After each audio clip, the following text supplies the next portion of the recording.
નમસ્કાર દોસ્તો, શાંતિશ્રમ ન્યૂઝમાં આપનું સ્વાગત છે। પાલનપુરના અમદાવાદ હાઈવે પર 20 ડિસેમ્બરના ખાનગી હોટલ પાસે પાર્લર ઉપર ઉભેલા બે યુવકો પર 20 થી 25 જેટલા લોકોએ ધોકા અને તલવાર વડે હુમલો કર્યો હતો, જેમાં પાલનપુર તાલુકાના ગાદલવાડા ગામના ભરતભાઈ ચૌધરીનું મૃત્યુ નિપજતા અને એક યુવક ગંભીર રીતે ઘાયલ થતા તેને સારવાર માટે ખસેડાયો છે।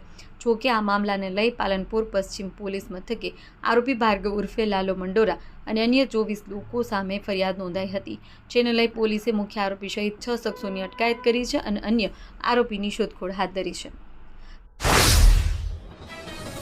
નગરપાલિકા દ્વારા રખડતા પશુઓ સામે કડક કાર્યવાહી શરૂ છે। ધાનેરા નગરપાલિકા દ્વારા શહેર વિસ્તારમાં રખડતા પશુઓ પકડવાની કામગીરી શરૂ કરવામાં આવી છે। જાગૃત ચીફ ઓફિસર રૂડાભાઈના માર્ગદર્શન હેઠળ ધાનેરા નગરપાલિકા વિસ્તારના તમામ વિસ્તારોમાંથી બિનવારસી તેમજ માલિકીના બિનસંભાળવાળા રખડતા પશુઓને પકડીને ગૌશાળા અને પાંજરાપોળમાં પહોંચાડવાની કામગીરી હાથ ધરવામાં આવી છે। હાઈવે તેમજ મુખ્ય માર્ગો પર રખડતા પશુઓના કારણે થતા અકસ્માતો અને નાગરિકોને થતી ઈજાઓ અટકાવવા માટે આ મહત્વપૂર્ણ નિર્ણય લેવામાં આવ્યો છે। આવા દુર્ઘટના ફરી ન બને તે હેતુસર નગરપાલિકા દ્વારા અનુભવી અને ટેકનિકલ સ્ટાફ ધરાવતી એક એજન્સીની નિમણૂક કરવામાં આવી છે। રાજ્યમાં મિશ્ર વાતાવરણનો અનુભવ થઈ રહ્યો છે। છેલ્લા 24 કલાકમાં રાજ્યમાં સૌથી વધુ ઠંડી નલિયામાં નોંધાઈ છે। નલિયામાં લઘુત્તમ તાપમાન 1.7 ડિગ્રી સેલ્સિયસ ઘટાડો થઈ 11.2 ડિગ્રી સેલ્સિયસ લઘુત્તમ તાપમાન થયું છે। નલિયા બાદ ડીસામાં 13.2, અમરેલીમાં 13.8 ડિગ્રી તાપમાન નોંધાયું છે, જ્યારે અમદાવાદમાં 0.2 ડિગ્રી સેલ્સિયસનો ઘટાડો થઈ 15.1 ડિગ્રી સેલ્સિયસ લઘુત્તમ તાપમાન નોંધાયું હતું। હવામાન વિભાગના જણાવ્યા અનુસાર વહેલી સવારે હળવા ધુમ્મસની અસર જોવા મળી શકે છે અને વિઝિબિલિટીમાં ઘટાડો થઈ શકે છે। ગુજરાત રાજ્ય વાહન વ્યવહાર નિગમ દ્વારા મુસાફરોને વધુ સુવિધા આપવામાં એક નવી પહેલ હાથ ધરવામાં આવી છે। હવે એક્સપ્રેસ એસટી બસોમાં મુસાફરી કરતી વખતે મુસાફરોને જમવાનું પણ મળશે।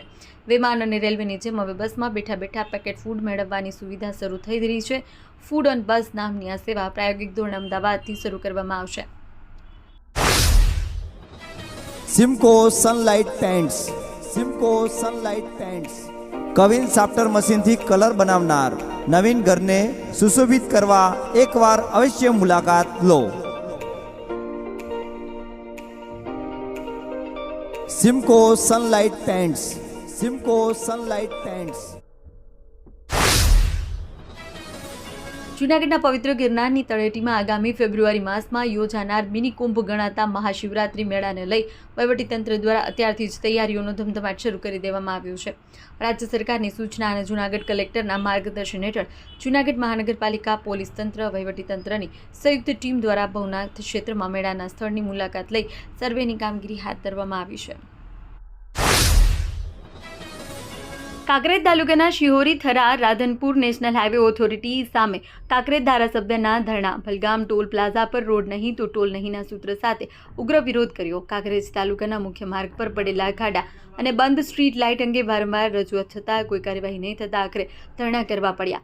સંકલન સમિતિની બેઠકમાં મુદ્દો ઉઠતા છતાં તંત્રની અવગણનામાં ભલગામ ટોલ પ્લાઝા પર કોંગ્રેસ ધારાસભ્ય અમૃતજી ઠાકોરે મોરચો માંડ્યો। સ્થાનિકોના નાના વાહનો, બહારના રાજ્યોના ભારે વાહનો પાસેથી ટોલ વસૂલાત, પરંતુ રોડની હાલત દયનીય। સરકાર, તંત્ર અને સ્થાનિક રાજકારણની નિષ્ફળતા સામે લોકોનો રોષ। મોટી સંખ્યામાં લોકો જોડાયા। ભલગામ ટોલ પ્લાઝા પર ધારાસભ્ય સહિત લોકોનો ઉગ્ર વિરોધ।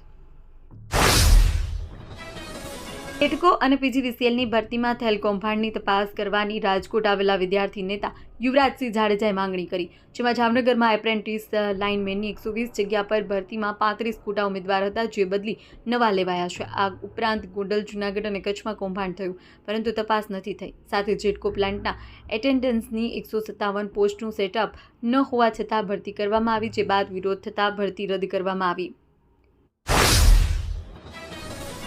સંઘપ્રદેશ સેલવાસના ટોકર ખારા વિસ્તારમાં આવેલી એક શાળાની બહાર વિદ્યાર્થીઓ વચ્ચે મારામારીનો વિડીયો સોશિયલ મીડિયા પર વાયરલ થયો છે। ઘટના શાળા પરિસરની બહાર બની। વાયરલ થયેલા વિડીયોમાં સ્પષ્ટપણે જોઈ શકાય છે કે કેટલીક વિદ્યાર્થીનીઓ એકબીજા સાથે મારામારી કરી રહી છે।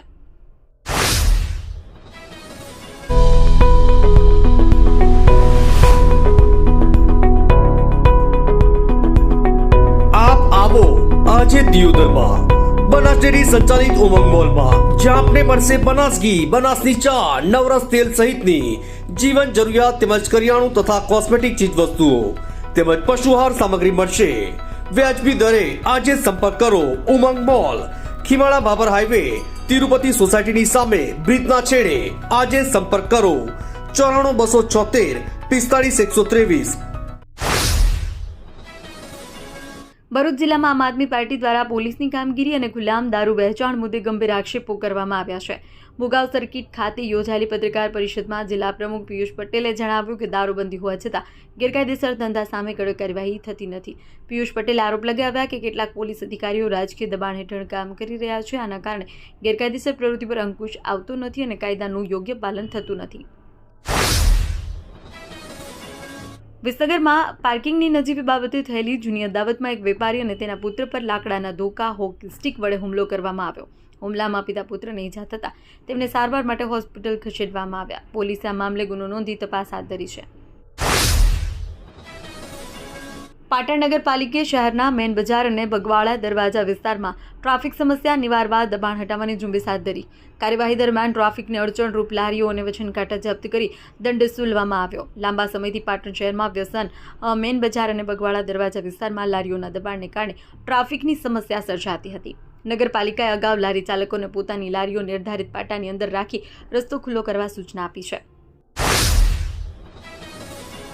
પાંથાવાડા નજીક ગેરકાયદેસર રીતે પાડાઓનું પરિવહન કરતું એક બોલેરો પિકઅપ ઝડપાયું. શુક્રવારે રાત્રે ગૌરક્ષકોએ બાતમીના આધારે કાર્યવાહી કરી વાહનમાંથી 8 પાડાઓને મુક્ત કરાવ્યા અને તેને પાંથાવાડા પોલીસને સોંપ્યા. માહિતી મુજબ પિકઅપ ડાલામાં 8 પાડાઓને કોઈપણ પ્રકારના ઘાસચારા પાણી વગર અત્યંત ક્રૂરતાપૂર્વક એક બીજા ઉપર ભરીને લઈ જવામાં આવી રહ્યા હતા.